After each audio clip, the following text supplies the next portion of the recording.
Do some monster stuff, and then we'll get on to some news. How about that? Yeah. Let's do this. I vote yes.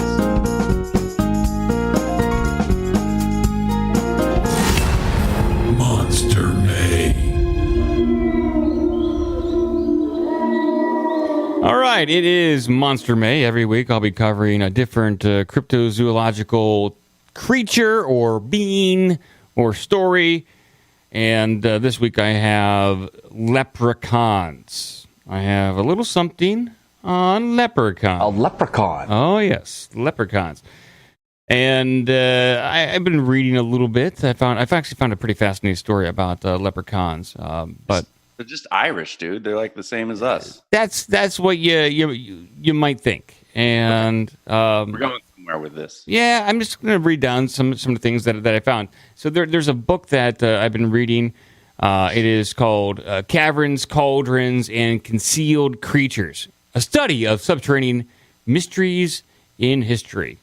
And it goes over like a lot of the where goblins come from, the myths behind that, Gilgamesh, all that kind of stuff. So I'll read down a little bit of an encounter that a boy had with a creature.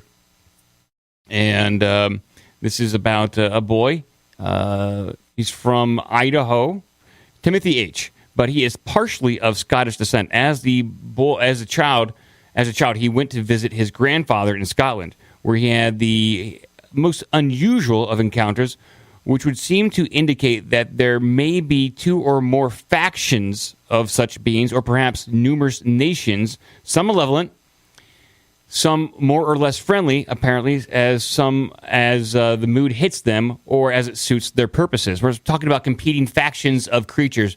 Goblins, you got leprechauns, you got elves, you got gnomes, you got all that stuff, Joe. That's what they're getting at here.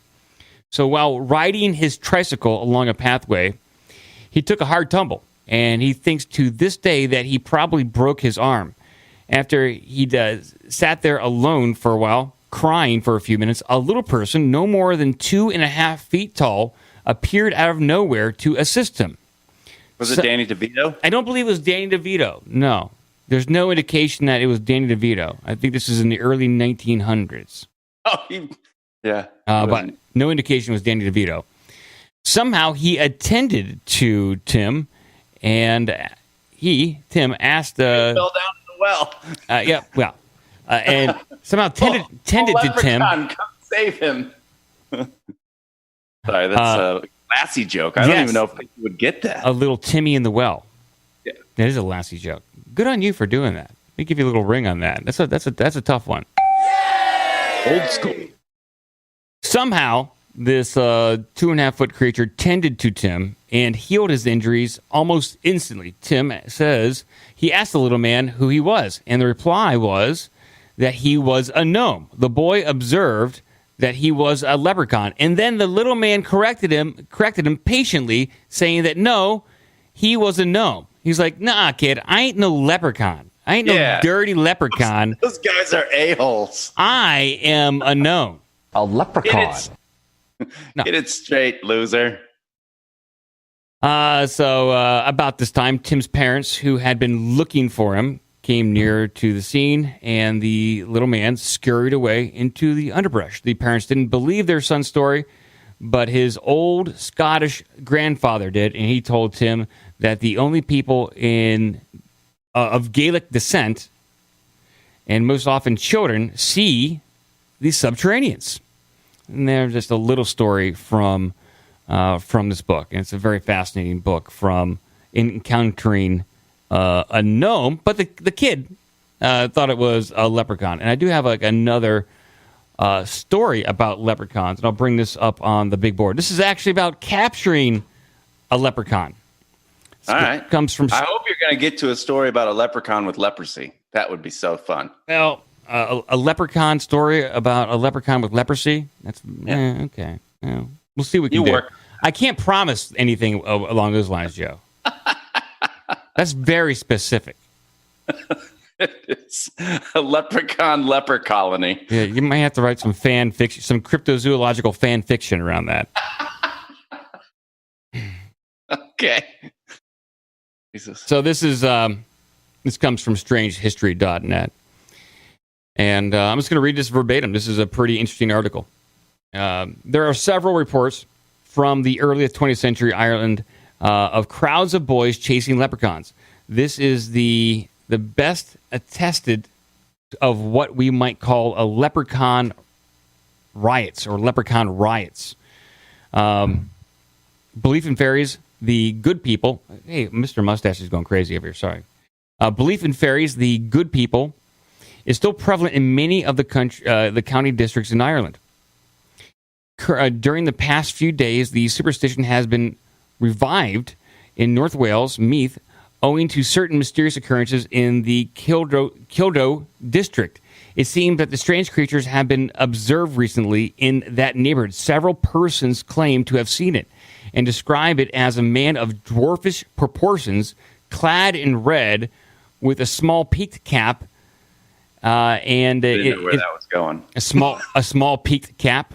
Yeah. Go ahead. Continue. Sorry. It may be remarked the traditional appearance of a leprechaun. The affair has created the greatest excitement, especially as the belief is that if a person is so fortunate to capture a leprechaun, that the leprechaun will give you the directions to a pot of gold, where that pot of gold is buried, upon release. That's the fairy tale, right? That's the myth.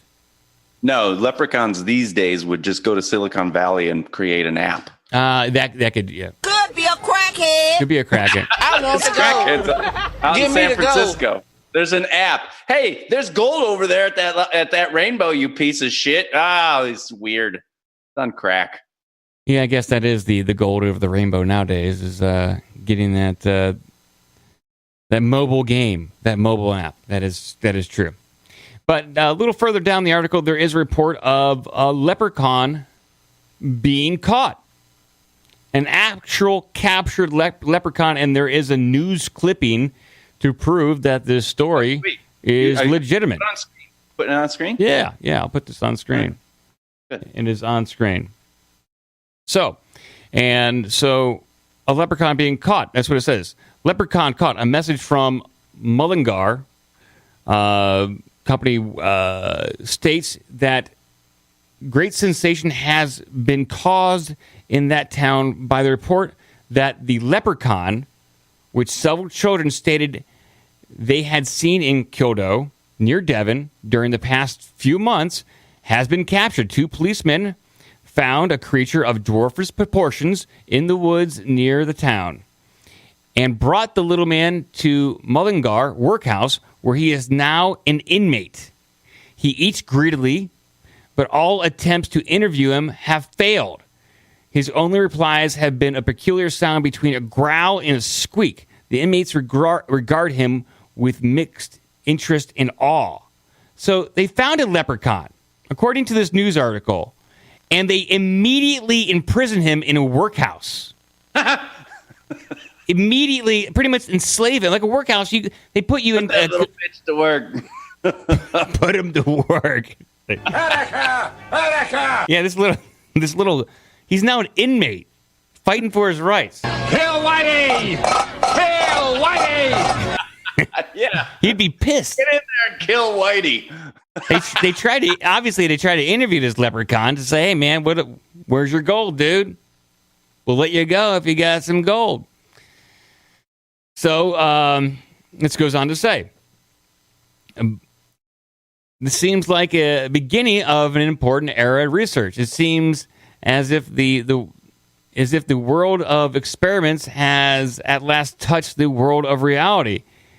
One read said, great excitement has been caused in Rotten Row in the West of London by the fact that I'm not going to. Where's the rest of that? Okay, so they continue to try to interview this leprechaun, and with absolutely no success.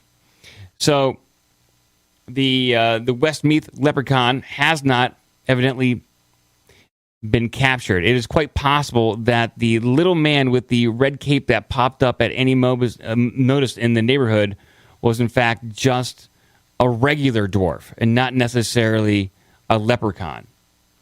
Which is interesting that, I mean, if you read down through the story, like they were so quick to decide that this person was a leprechaun and enslave him in a work camp. They didn't even think that they didn't cross their mind that he could be an actual little person with a dwarfism.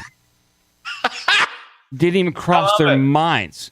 Yeah. They finally managed to, like, this guy would meep and squeak, and they finally managed to get out of this person that he did in fact have a mommy, but she was institutionalized. A mommy? Yes. Like this was I think from what I read from this article that they imprisoned a mentally retarded human dwarf. And interrogated him for gold that he did not possess, forcing him to work until he finally gave up that he does, in fact, have a mommy who is institutionalized somewhere. Oh, my God. That's amazing. When was this one? What's the year on this one? This was in the 1908. So the section here, the difficulty was to get him to talk. But it was finally elicited from him that he came from Clara Kings County, and he said in a pathetic way, "My mammy in Tallmore Infirmary." Yeah.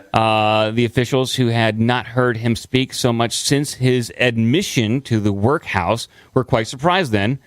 The pressman journalist was leaving, and he exclaimed, "Goodbye, safe home." And so that was the last report of the leprechaun being incarcerated at the workhouse, that he had a mammy in Tullamore at an infirmary. So fantastic.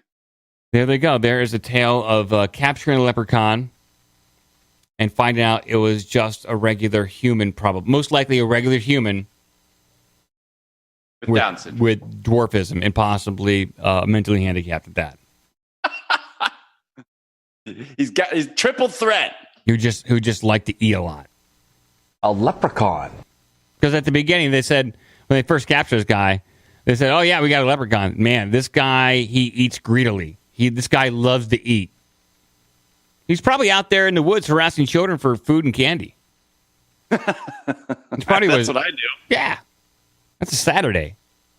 So there you go. They're not really a typical monster May. I just found that to be kind of a curious story. There's a lot more in that book of caverns, cauldrons, and underground dwellers concerning little people, fairies, leprechauns, goblins. But I just figured that leprechaun story, pretty interesting. We had to get around to that. If you want to join the Slack or Discord, give us an email at ourbigdumbmouth@gmail.com. Check out obdmpod.com for all the social media and donation links. Be a part of the magic.